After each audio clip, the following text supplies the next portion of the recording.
Waalaikumsalam warahmatullahi Bismillah, Alhamdulillah, wassalatu wassalamu ala sayyidina Muhammad ibn Abdullah wa ala alihi wa sahbihi wa mawalah amma ba'd. Segala puji bagi Allah Azza wa Jalla, salawat dan salam atas Rasulnya Nabi Muhammad sallallahu alaihi wasallam. Semoga kelak kita akan mendapatkan syafaatnya. Amin ya rabbal alamin.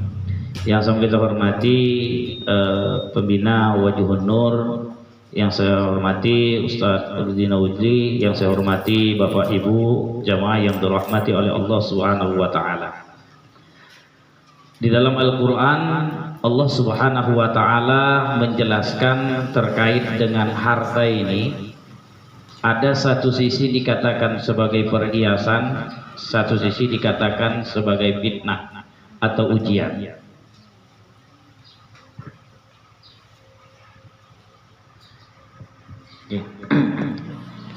Ada Allah Subhanahu wa taala yang mengatakan al-malu wal banuna zinatul hayatid dunya. Oke. Yang kedua, di ayat yang lain Allah mengatakan inna amwalukum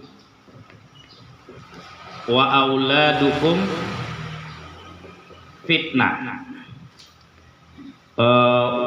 Wallahu indahu ajrun azim. Wallahu indahu ajrun azim. Oke. Ini yang pertama, harta dan anaknya. Al-malu wal banun zinatul hayatid dunya. Perhiasan dunia. Sungguhnya harta-hartamu dan anak-anakmu itu adalah ujian. Dan Allah, di sisi Allah ada pahala, wa Allahu indahu ajrun azim. Di sisi Allah ada pahala yang besar.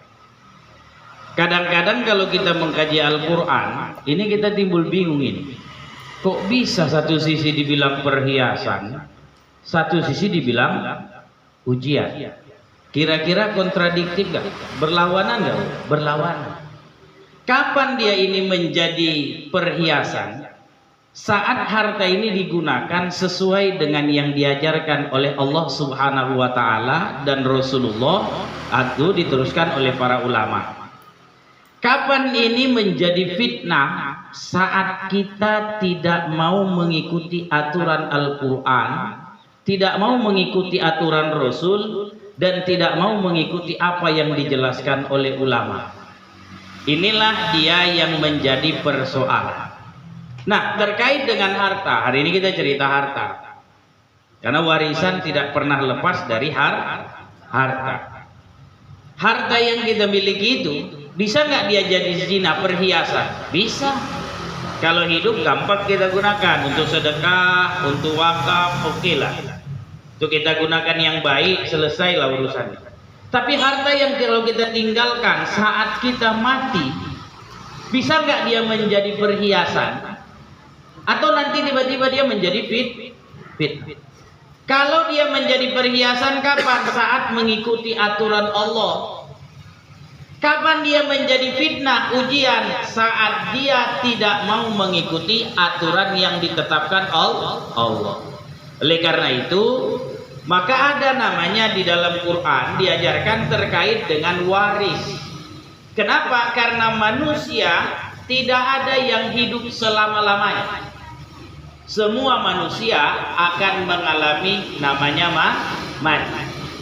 Yang kekal hanya Allah. Kullu man 'alaiha fan wa yabqa wajhu rabbika dzul jalali wal ikram.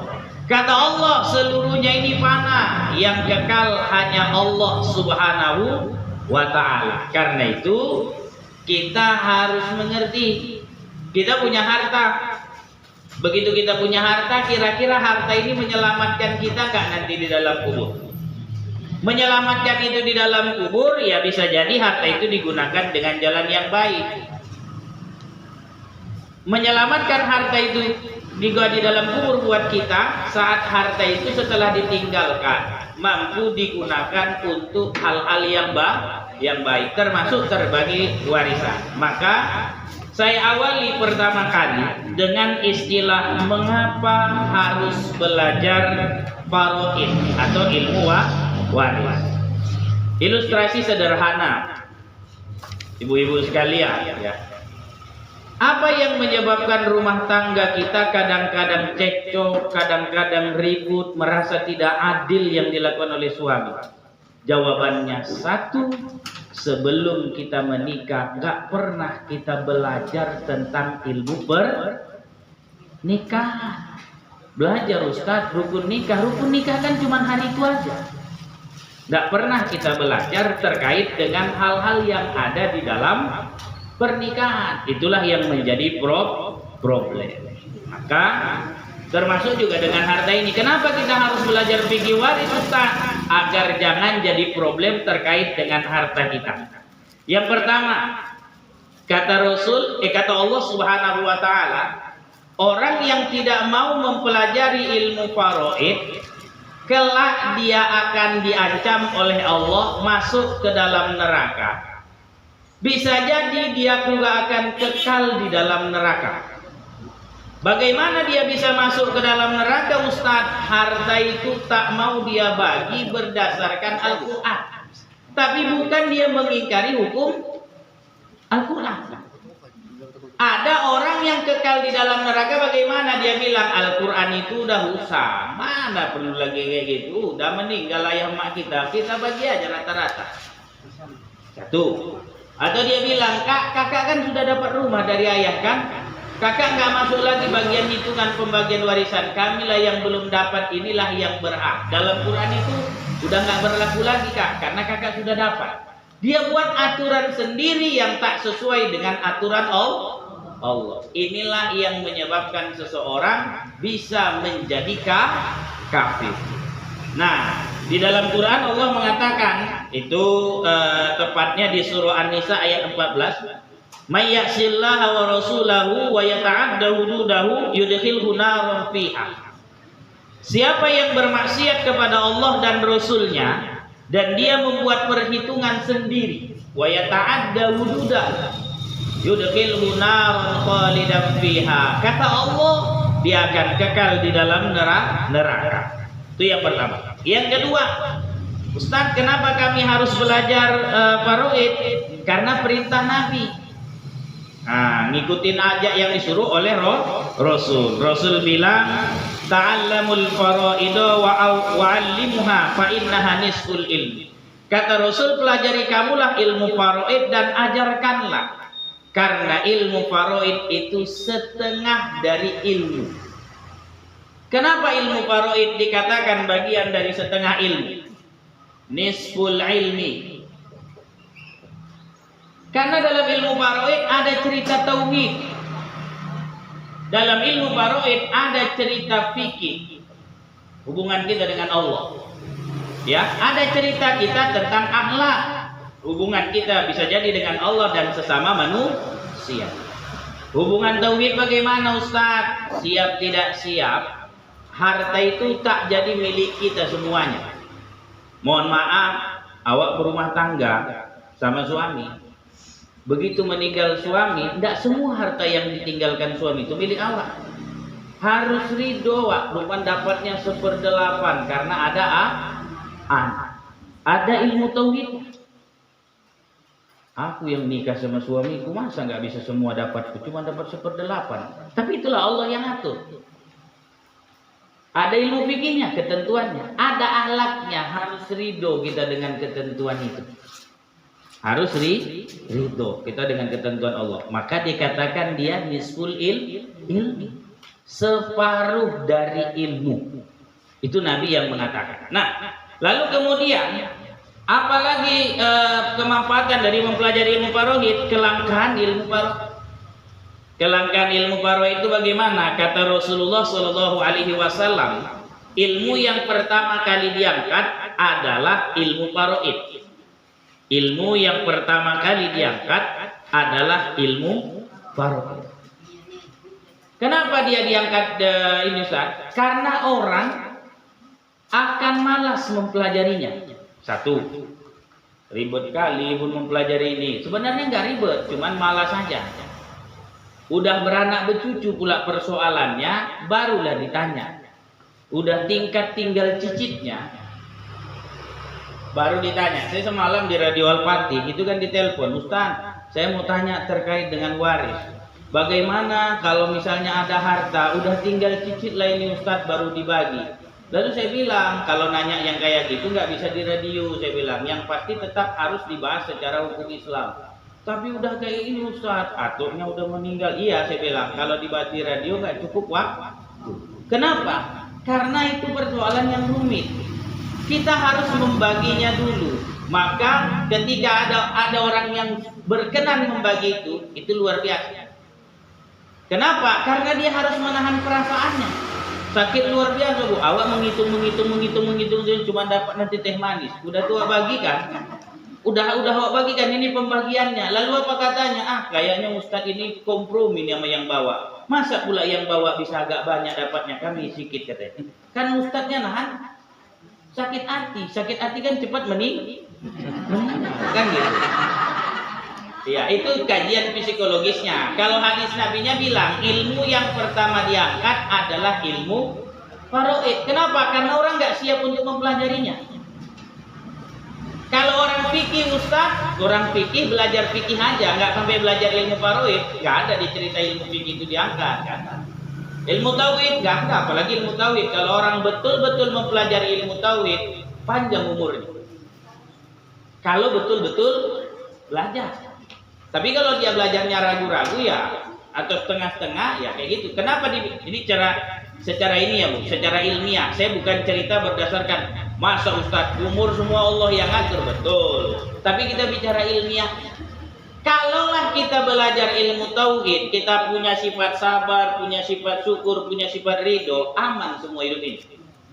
Syukur awak, ya walaupun dapat rumah kayak gini, alhamdulillah, nggak ngiri awak nengok tetangga. Sabar awak, sabarlah dulu. Kalaupun kayak gini yang bisa dikasih suami, alhamdulillah masih ada. Ridho kita dengan ketentuan Tuhan, selesai itu semua. Yang susah itu kan penyakit awak. Kok bisa kawan tuh? Gimana ceritanya dia bisa? Kenapa pula ditanya? Kemana dia ceritanya? Itulah kejadiannya. Ya udah kan gitu. Nggak usah pala diganggu-ganggu. Oh itu rezeki dia, ini rezeki aku. Panjanglah itu umur. Kadang-kadang kan kita nggak kayak itu. Iri nengok orang, kok bisa dia ya? Apa yang dia lakukan? Apa kerjanya? Walaupun kerja dia yang awak kerjakan, belum tentu umur awak sama seperti umur dia. Kan gitu. Nah baik, ya balik lagi ceritanya.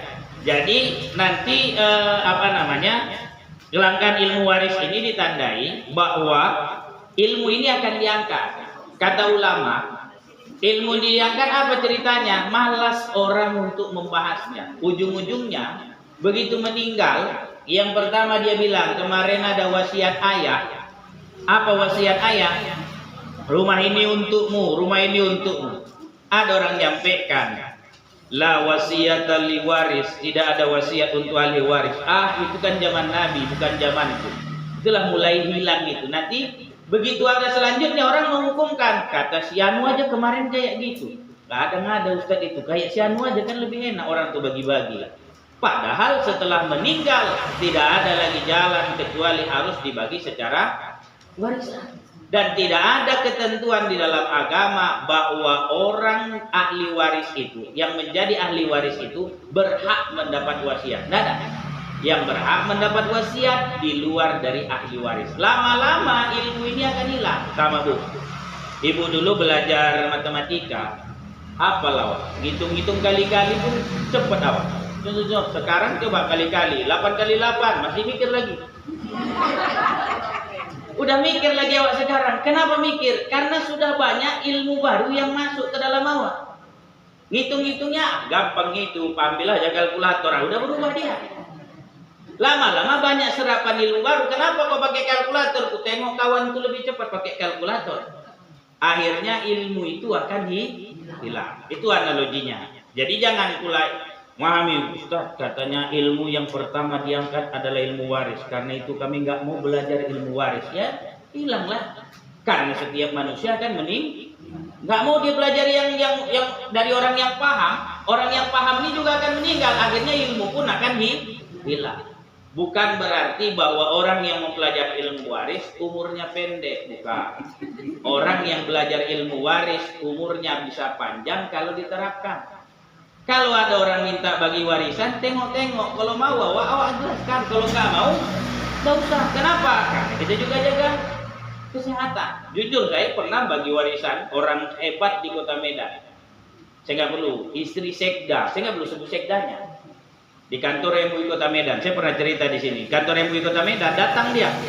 Betulan waktu itu ketua MUI-nya masih Profesor Dr. Muhammad Atta di telepon. Ustaz kemari katanya. Ngapain Prof ini ikut bagi-bagi warisan? Rupanya anaknya, istrinya tadi ini bersaudara 12. Orang dulu kan biasa. Hartanya banyak. Ayahnya meninggal belum dibagi, emaknya meninggal belum dibagi, udah tinggal orang tua 6 orang, baru tidak sibuk. Dikasih tahu lah bahwa ketika emaknya meninggal masih ada dapat harta untuk anaknya yang saat itu masih hidup. Rupanya ketika itu diusut, suami anaknya tadi nakal, tukang main perempuan. Lalu kata si kakak yang saudaranya masih hidup ini dibilang, nggak ridho lah kamu Ustaz kalau dikasih sama itu. Yang nakalan dia Ustaz katanya. Bolak-balik aja mencoba. Masih ada lagi adik kamu udah kayak gitu dia. Apalagi kalau dia dapat harta yang banyak harta ini. Akhirnya dia bilang nggak bisa. Itulah ketentuan agama. Nggak mau, kami mau bagi rata. Itu saya tinggal. Saya nggak tahu waktu itu keputusan MUI apa. Tapi kayak gitulah kejadiannya. Udah beranak bercucu persoalan. Kita disuruh untuk menjelaskan. Udah dijelaskan tidak diterima. Nah baik. Lalu selanjutnya sejajar dengan belajar Al-Quran. Itu dijelaskan ketika Rasulullah SAW berkata kepada Khalifah Umar bin Khattab, "Ta'allamul faraido kama tata'allamunal Quran." Pelajari kamulah ilmu faraid karena belajar ilmu faraid itu setara dengan belajar Al-Quran. Apa hukum belajar Al-Quran? Wajib belajar Al-Quran. Maka mempelajari ilmu faraid juga wajib. Cuman tingkat wajibnya bukan wajib ain, tapi wajib kifayah. Kalau sudah ada satu kampung itu yang memahami, itu udah cukup. Sekarang nggak bisa. Satu rumah aja udah ada, itu udah cukup. Kenapa? Karena begitu dia tahu ada yang meninggal, segera bisa dibantu. Selesai urusannya. Kenapa Ustaz? Karena belajar ilmu faraid itu mudah dan sederhana. Gini, saya bilang contoh mudahnya. Bentar ya Bu. Ini yang sebelum-sebelumnya hadir udah paham gitu. Yang inti dari yang paling penting dalam pembagian warisan itu orang yang mesti ada. Pokoknya ini yang pasti dapat. Ayah, ibu, suami, istri, anak laki-laki, anak perempuan. Baik. Kalau ada yang meninggal, siapa yang meninggal? Katakanlah suami. Suami meninggal. Oke. Siapa yang masih ada? Kita tinggal tengok itu aja. Adakah ayahnya? Oh, ayah udah meninggal. Ayah meninggal. Ibu masih ada? Oh, ada ibunya. Ibu oke, ada. Istrinya ada? Ada. Berapa istrinya? 1. Oke. Anak laki-lakinya ada? Ada. Anak perempuannya ada? Ada. Udah, ini aja yang dapat. Di luar dari ini ada lagi yang dapat Ustaz? Nggak ada. Mudah kan? Cuman dilihat aja begitu ada yang meninggal, kan yang meninggal. Kalau ayah berarti ada anaknya enggak? Kalau ibu ada anaknya enggak? Ada. Udah itu aja yang ditengok. Kalau anak yang meninggal tinggal ditengok, ada ayahnya enggak? Ada. Ada ibunya enggak? Ada. Ya udah itu aja yang dibahas. Enggak perlu sampai diribut-ributkan. Ada orang lain seperti paman, anak paman yang ngerusuh-ngerusuh, itu enggak perlu. Kenapa? Karena begitu ada yang meninggal, cukup dilihat ini aja. Maka dia sebenarnya mudah. Tidak ada yang sulit. Coba. Boleh juga, tapi jangan di sini diceritakan, di rumah dihitung-hitung. Kalau suamiku meninggal, siapa yang masih ada? Ah, gitu boleh. Loh, saya dulu waktu belajar ilmu farwid ini waktu masih aliyah, Bu. Masih aliyah kelas 2 SMA. Udah saya pelajari. Jadi waktu itu kan harus belajar, saya hitung-hitung lah. Kalau mak saya meninggal masih ada atau nenek, saya hitung-hitung. Sekarang atau neneknya udah gak ada, berarti kurang lah. Tinggal siapa ini bagiannya? Suami masih ada, anaknya udah ada. Udah ini aja lah, kami aja yang nggak bisa atas, karena anaknya laki-laki dan perempuan. Kalau ada misalnya yang ikut yang lain, adik-adiknya, bisa kita stop. Kenapa? Karena Anda bukan ahli waris inti. Inilah ahli waris inti. Ahli waris inti. Pemain cadangan, namanya pemain cadangan. Kalau diperlukan aja pemain cadangan itu. Ada yang mati, nah baru dia masuk. Atau ada yang terdinding, nah barulah dia masuk. Jadi intinya gitu. Nah makanya dikatakan ini mudah. Kalaulah kita nggak belajar ilmu waris, itulah yang terjadi penyebab perpecahan. Sebabnya terjadi perpecahan keluarga. Pernah lihat kan Bu? Gara-gara nggak dibagi warisan dari sejak dulu, ujung-ujungnya berantem.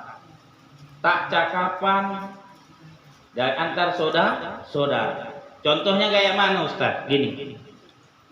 Ada seorang suami meninggal, yang ditinggalkan adalah pertama ibu. Katakan ayahnya enggak. Oke, yang ditinggalkan ibu, istri, anak laki-laki, oke, anak perempuan. Udah, ini aja kan intinya tadi kan yang kita ceritakan. Oke, laki-laki. Istrinya ini karena merasa itu suamiku, masih satu rumah kami ketika itu. Udah, jangan dulu klaim lagi. Mama ini masih hidup katanya. Anaknya satu laki-laki, 2 perempuan. Ini kisah real. Nggak tahu rupanya meninggallah si ibu. Belum juga dibagi sama istri tadi. Lalu kemudian nggak lama kemudian meninggallah si istri tadi. Tinggallah anaknya ini. Datang anaknya, yuk kita bagi aja rata-rata. Oh nggak bisa, saya bilang. Kenapa? Waktu meninggal ayah kalian masih ada ibunya. Si ibu ini pasti dia punya harta 1/6 dari harta yang ditinggalkan ayah ini. Ada hak anak-anaknya. Berapa anaknya? Rupanya anaknya 8. Anaknya lah 8. Selain ayahnya yang meninggal, itu ada 8. Si istri tadi, istri dari ayahnya ini, masih rupanya ketika si istri meninggal, masih ada ayahnya. Istri tadi ini dapat 1/8, dikeluarkan jatah ayahnya tadi. Di dalam harta si istri ini ada jatah ayah. Asobah. Belum, 1/6, karena masih ada anak laki-laki. 1/6 dia dapat, keluarkan. Ada ibunya lagi, 1/6. Apa nggak capek ngitungnya? Harta udah ada yang dijual, ada yang itu lagi. Baru kemudian tinggal, adalah si istri tadi bagian anaknya, barulah menghabisi harta. Ketika dijelaskan rupanya harta itu tinggal sedikit, toh ibu apa katanya?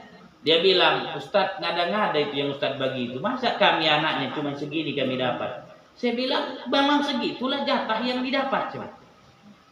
Kenapa kok cuma segitu Ustadz? Ya karena klaim terlalu lama membaginya. Terlalu lama, cepat kata istrinya tadi meninggal, lalu kemudian dibagi, selesai. Ujung-ujungnya berantem anaknya tadi dengan omnya. Kenapa omnya nggak terima? Mana jatah kami ya? Kalau omnya kaya semua, ya kan? Yang aman itu kan ketika kaya. Kalau udah miskin mana pula aman? Yang aman itu ketika kaya sama nggak pelit. Kalau kaya pelit dihitungnya juga itu.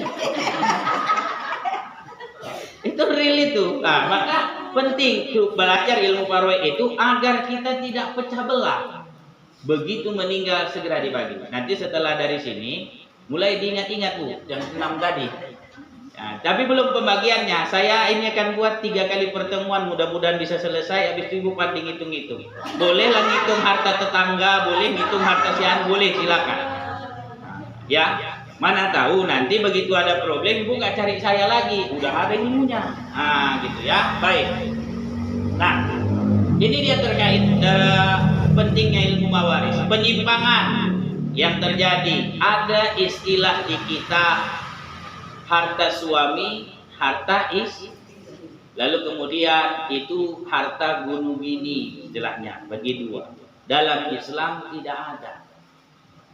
Harta suami, ya harta suami, di dalam harta suami ada hak istri, itulah nafkah. Tapi bukan semua harta suami, harta istri. Walaupun ketika suami pergi, istri wajib menjaga harta suami, tapi bukan harta suami, harta istri.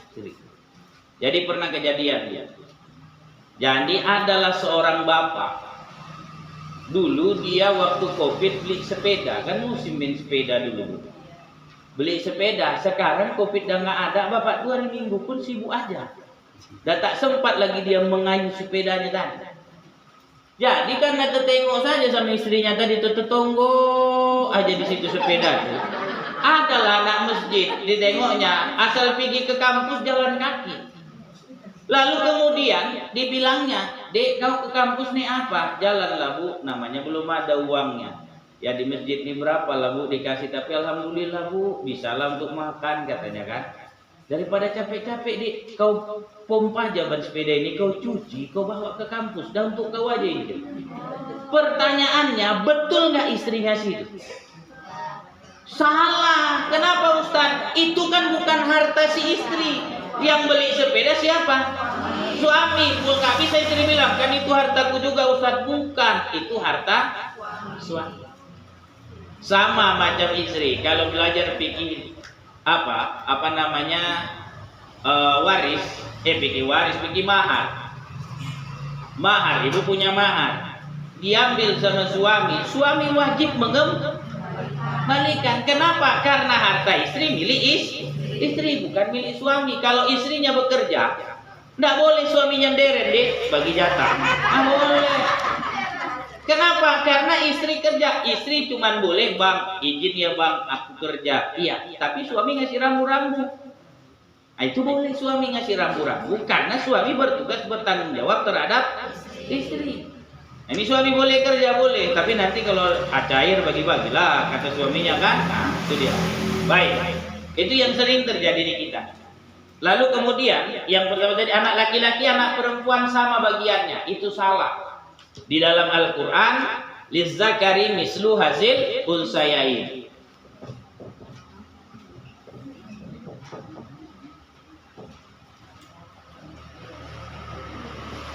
Nah, bagian laki-laki 2 kali bagian perempuan. Itu bagian laki-laki 2 kali bagian perempuan. Nggak boleh dirubah itu. Ustaz, adalah di tempat kami Ustaz, orang tuh bisa bagi rata Ustaz. Ada Ustaz yang membolehkan. Gini cara membolehkannya itu.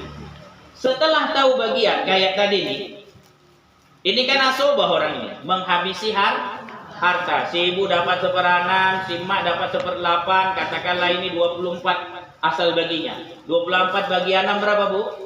4. 24 bagi 8 3, sisa 7. 24 kurang 7 17 inilah bagiannya orang ini.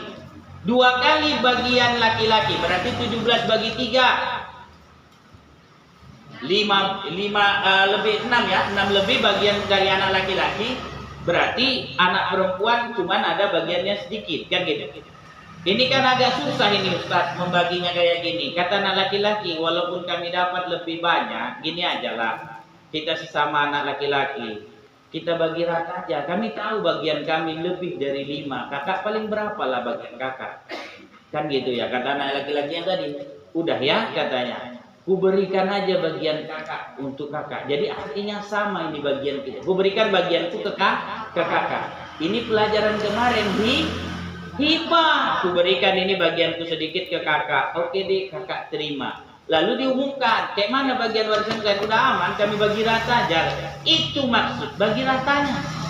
Dia udah tahu adiknya tadi dapat bagian, atau anak laki-laki tadi dapat bagian lebih banyak. Yang anak laki-laki itu bilang, udahlah daripada kita ribut-ribut, harta ini abang udah tahu bagian abang lebih banyak, abang bagikan aja lah kepadamu. Jadi kita bagi secara rata. Lah kalau secara rata, kan tentu artinya ini tinggal dibagi aja. Anak laki-lakinya satu, ini satu tadi, tinggal bagi dua.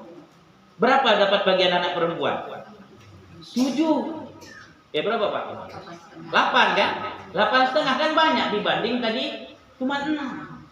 Jadi kenapa? Karena anak laki-lakinya ridho dibagi rata. Itu dia. Lalu ketika ditanya orang, "Kemana kalian bagi waris?" Kata Ustadz, "Kemarin udah bagi rata aja." Sebenarnya bukan itu. Dijelaskan dulu, lalu kemudian diajarkan anak laki-laki, kasihan pada anak perempuan atau sulit membaginya. Kayak mana, mau nggak bagi rata? Udahlah, kata anak laki-laki, bagi rata aja, kakak punya ini katanya.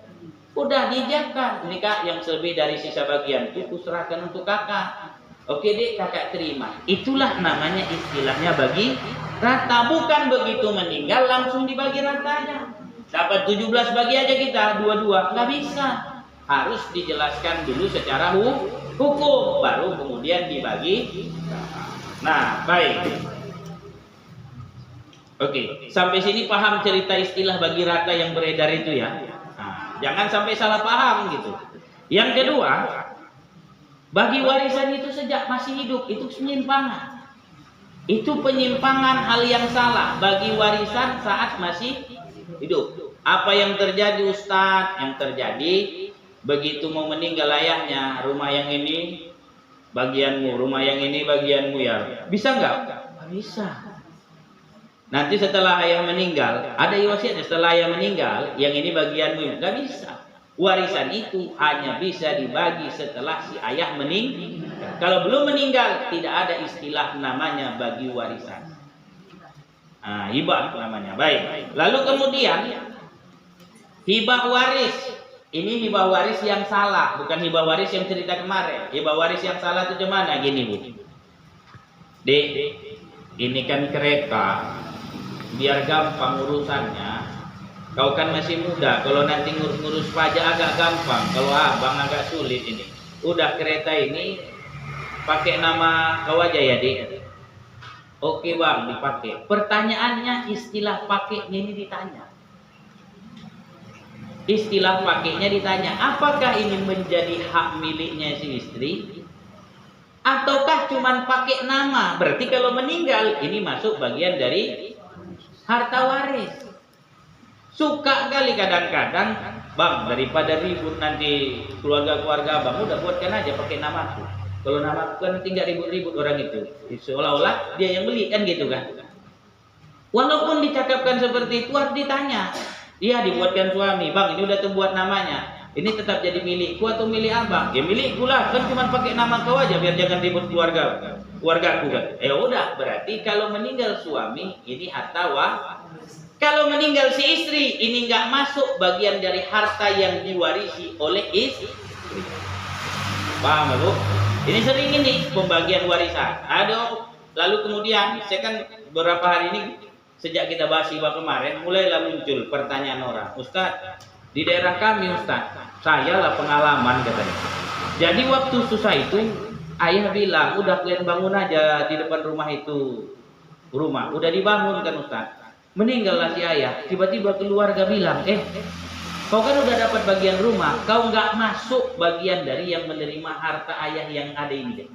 Karena kau sudah dikasih tanah. Itu salah. Kenapa? Salahnya ditanya lagi, waktu ayahnya ngasih dulu itu hibah atau bukan? Kalau bukan hibah ya masuk, semuanya juga masuk memiliki harta itu. Nah, itulah hibah waris yang salah. Harus dipelajari. Lalu kita sudah bahas terkait dengan hibah. Nah, baik. Lalu kemudian harta waris dikuasai istri. Ini saya ceritakan tadi. Begitu meninggal, istri tidak mau bagi warisan. Karena yang dipahami oleh istri, kalau ini dibagi, rumah ini harus dijual. Bukan seperti itu. Biar tahu aja bagiannya. Contoh, biar tahu aja bagiannya. Suami istri ini potensi meninggal. Potensi lah. Kalau meninggal suami, masih mungkin gak istrinya kawin lagi? Kalau meninggal suami istri, mungkin gak istrinya kawin lagi? Mungkin kali gitu kan. Ya kalau istri meninggal, mungkin gak suami kawin lagi? Mungkin kali. Kalau itu betul kan gitu ya. Kenapa Ustaz? Karena laki-laki tetap gak merasa mengalami penderitaan. Kalau perempuan sering dia bilang mau kawin lagi, enggak, aku enggak mau menderita dua. Baik, sorry ya Bu, ada leluconnya sedikit ya, sorry. Baik. Nah, kalau dia sudah dijelaskan seperti ini bagian warisan, si istri kan paham rumah yang dia tempati itu bukan harta dia semuanya, cuman 1/8 bagian. Suami kalau kawin lagi ada anaknya cuma 1/4 dia punya. Jangan dia merasa bahwa rumah yang ditinggalkan, misalnya rumah ini dibeli peninggalan dari harta waris istri, dapat dari ayahnya dulu, tinggal di rumah itu kan gitu kan. Pondok Indah mertua kan gitu kan. Si laki-laki tinggal di situ. Jangan dia merasa bahwa rumah yang ditempatinya itu milik dia semua. Enggak. Itu cuma 1/4, selebihnya hak anak-anaknya. Biar kasih tahu kayak gini supaya apa? Supaya istri yang lanjutan tadi nggak bertingkah juga. Jangan macam-macam. Harta kita cuma 1/4, disepak orang yang keluar, nggak punya rumah kita. Itulah pentingnya. Nah sekarang banyak mohon maaf kalau ada di sini mohon maaf. Begitu masih enggak. Lalu si istri bilang, kata anaknya, mak kita bagilah ini mak warisan ini. Lalu kata emaknya, enggak ada, aku masih hidup. Enak kali kalian bagi-bagi katanya. Mau di mana aku tinggal? Bukan harus dijual rumahnya, tapi tahu bahwa di rumah ini jatah dia cuma 1/8 gara-gara ada anak. Ketika ada uyuran listrik, dia bisa ajak, nah ini harta kalian lebih banyak, tolong agak banyak sedikit uang listrik. Coba kalau dia tahan sendiri begitu, katakan anaknya pergi ke sana kemari. Ya kan? Pas giliran bayar listrik dia yang bayar, kebetulan bukan token. Kalau nggak token ini kan potensi naiknya mungkin. Wah, begini naiknya katanya. Kemana lah aku bayar ini ya katanya. Kalau dia sudah ngerti kan dia bilang ini ada kenaikan, tolong kalian bayar. Ada dia punya uang, dia bilang, aku beli aja bagian-bagian kalian ya nak kata. Itu bisa jadi harta milik istri. Nah, itu dia. Itulah pentingnya belajar ilmu faraid, biar jangan merasa menguasai semuanya, padahal kita bukan penguasanya gitu. Baik. Itu penyimpangan sering terjadi Bu? Sering. Naik harga, kena apa namanya pajak PBB. Bingung dia. Kena pajak PBB kita. Gimana ini bayarnya ya kata. Lalu dia bilang, nah kena bayar PBB kan mama yang tinggal situ, mama yang bayar katanya. Tapi kalau dia sudah tahu bagiannya, bagian kau sekian nak sekian, pajak ini kita bagi sesuai dengan bagian masing-masing. Tolong kalian transfer, kalau enggak, ya kalian yang dendanya ini bilang gitu. Akan bisa selesai urusan. Namun karena nggak pernah mau bagi kayak gini, nggak pernah dipelajari, akhirnya nggak ngerti, tanggung sendirilah. Udah tersiksa dulu waktu ada suami, nggak ada suami juga tersiksa, harus bayar pajak kan gitu. Baik.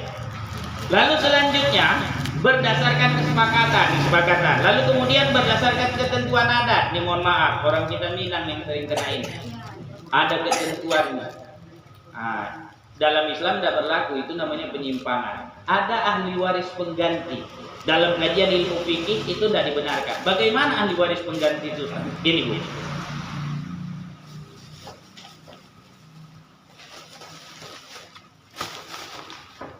Ini ahli waris penggantinya ya.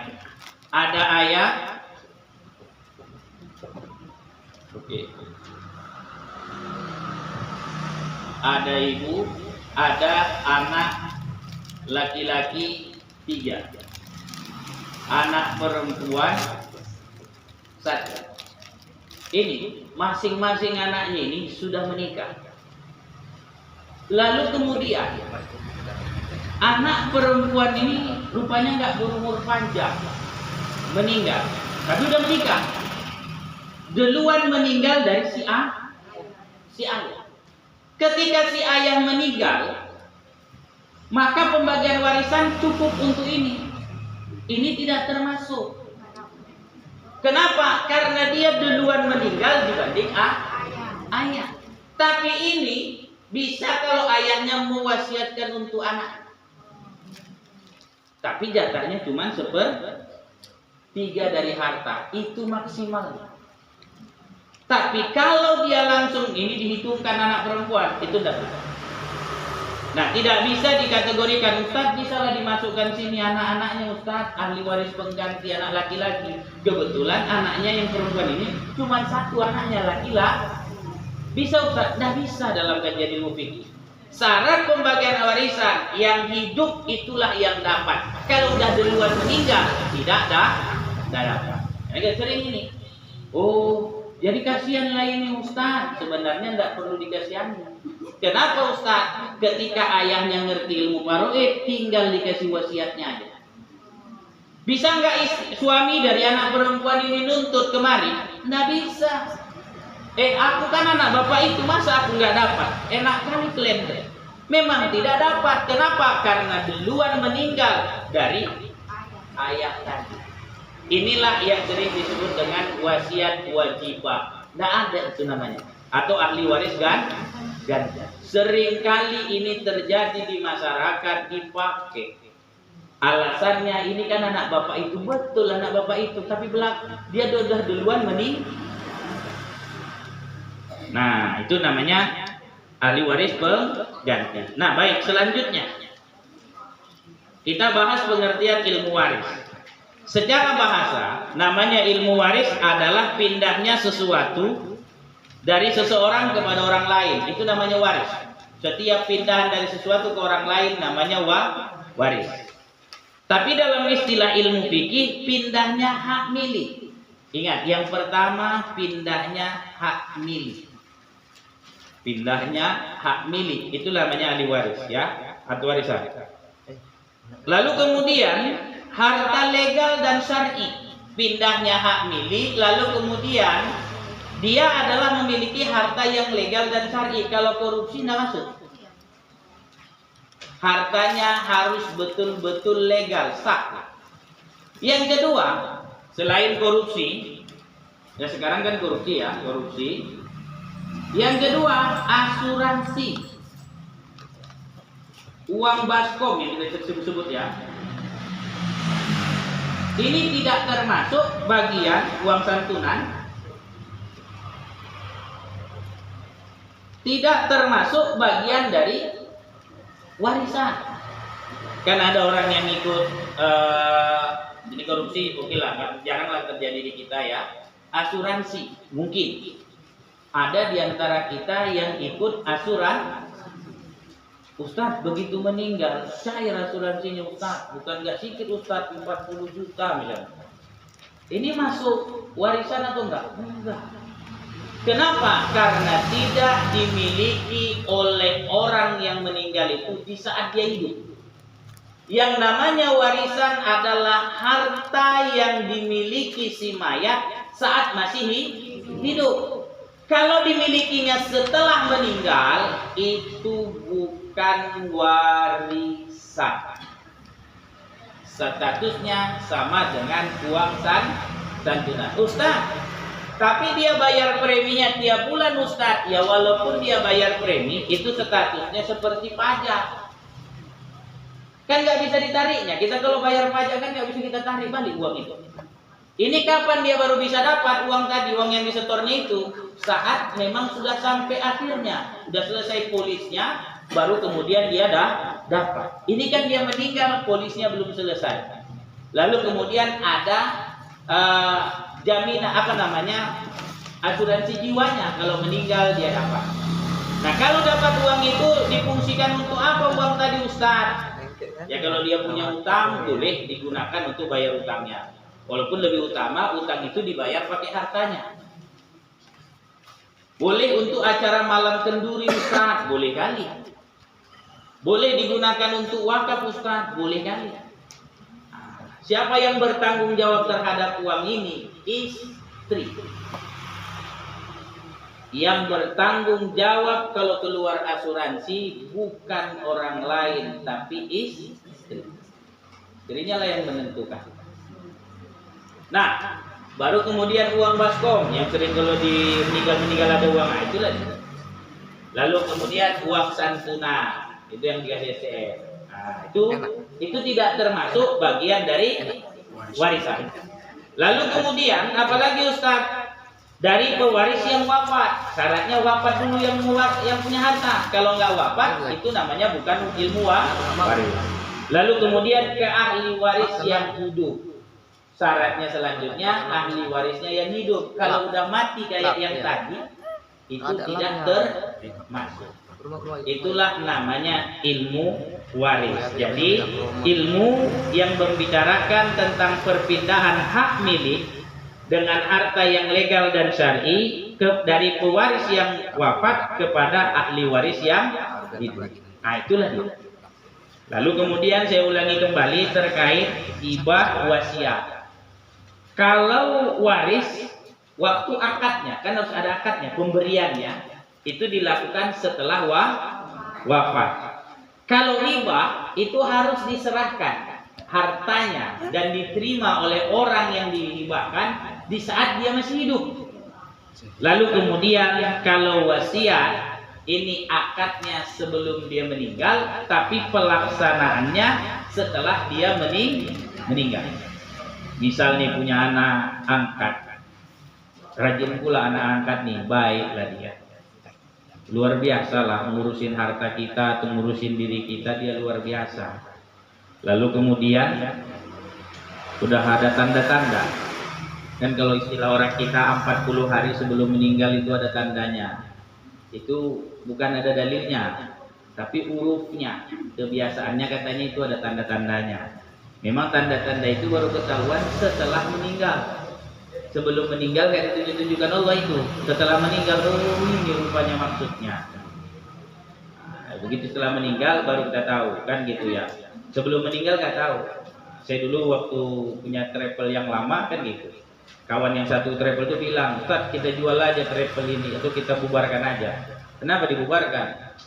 Gak bisa lagi kita hidupkan ini. Awak gak betul, rupanya seminggu kemudian dia mati. Ya betul lah, mana pula hidup lagi. Kan meninggal pula dia, pendananya dia, meninggal pula dia mati, habislah kan gitu kan. Nah itu contohnya, udah meninggal dia baru oh iya rupanya ini maksud cakap kawan tuh gitu.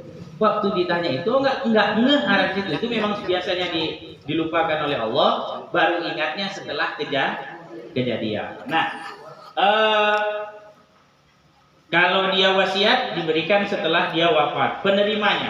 Penerimanya kalau waris harus ahli waris, tidak boleh yang lain. Lalu kemudian kalau hibah, yang menerima hibah itu boleh ahli waris, boleh yang bukan ahli waris. Siapa aja boleh. Kalau wasiat mesti yang bukan ahli waris. Nilai harta kalau secara faraid dia harus sesuai dengan ilmu faraid. Berapa? 1/2, 1/4, 1/8, 1/3, 2/3, 1/6. Cuman ini aja. Nah, kalau ini kita kuasai, saya cuma bilang sebenarnya ini tidak sulit. Anak SD kelas 5, kelas 6 udah pandai. Kalau kelas 1 nggak pandai. Kelas 5, kelas 6 kalau dipelajarinya nanti bidang-bidang ini udah pandai dia membagi. Asal permasalahan warisannya bukan yang beranak bercucu. Begitu meninggal langsung dibagi. Nah, semua anak kecil juga bisa. Jadi nggak ada yang sulit terkait belajar ilmu faraid. Nah, baik selanjutnya kalau hibah bebas diberikan. Cuman kalau ada anak, Nabi menuntut untuk anak itu harus dibagi rata, adil. Adil di sini maksudnya adil dari sisi kalau dinominalkan sama. Kalau tanah jangan adil ukurannya. Adil kalau dibagi hartanya dijual. Kalau tanahnya panjang, saya yakin tanah di depan sini dengan tanah yang berada di belakang sana pasti lebih mahal yang di depan. Di pinggir jalan dengan yang di agak ke dalam-dalam, apalagi di dalam mentok ketemu pabrik, udah jelas itu. Murah lah itu harganya. Nah, dihitung berdasarkan nilai jualnya. Maka meterannya bisa jadi yang sini kecil, yang sana lebih besar kan gitu. Nah, itu secara adilnya. Lalu kemudian maksimal sepertiga. Saya cerita hibah, orang tua saya suruh seperti ini.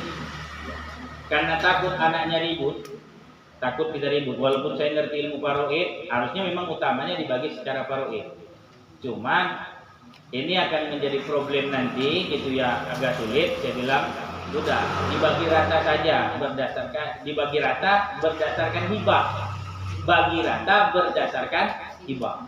Ayah mak saya masih hidup, harta orang kedua dikumpulkan, ini yang mana punya ayah, yang mana punya mak, digabung. Udah, sekarang boleh gak ini dibagi rata?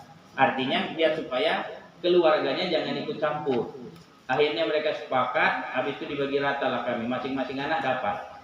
Nah, itu usulan saya waktu itu. Ketika belajar saya ceritain, ini bisa nggak ini? Ternyata orang tua setuju. Kenapa? Karena nggak semua anaknya karakternya macam saya. Dia ngerti, anaknya nggak semua karakternya macam saya. Menantunya dia ngerti karakter menantu. Anaknya bagus belum tentu menantunya bagus. Menantu anaknya nggak bagus belum, bisa jadi menantunya bagus. Dia khawatir dengan hiruk pikuk menantu tadi ini. Nah, itulah dia.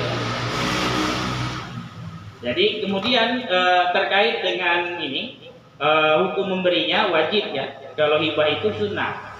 Sunnah kalau kita mau menghibahkan, kalau wasiat itu sunnah, kalau mau dibuat. Kalau pelaksanaannya semuanya sama-sama wajib. Baik, ini masih mukadimah. Kenapa Ustaz nggak langsung bahas? Karena permintaan Ustaz Fahrudin jangan dulu bahas bagi-bagi warisan, sepertiga dan sebagainya, karena beliau masih di tanah suci. Tunggulah pulang katanya. Karena beliau juga mau belajar.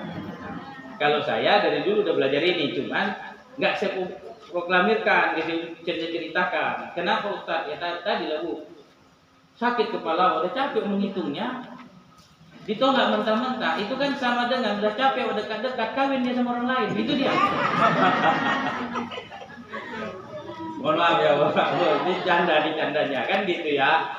Jadi makanya saya nggak gitu. Saya gini, kalau ada orang nanya, udah beranak cucu, nggak pandai saya, cari aja yang lain. Pandai sebenarnya, tapi saya nggak mau ini bakal jadi ribut. Keluarga saya sendiri, abang sepupu saya tahu kasusnya.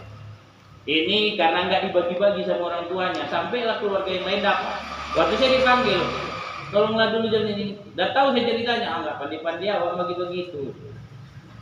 Ustaz berbohong, bukan saya berbohong, tapi saya menolak karena saya menjaga diri.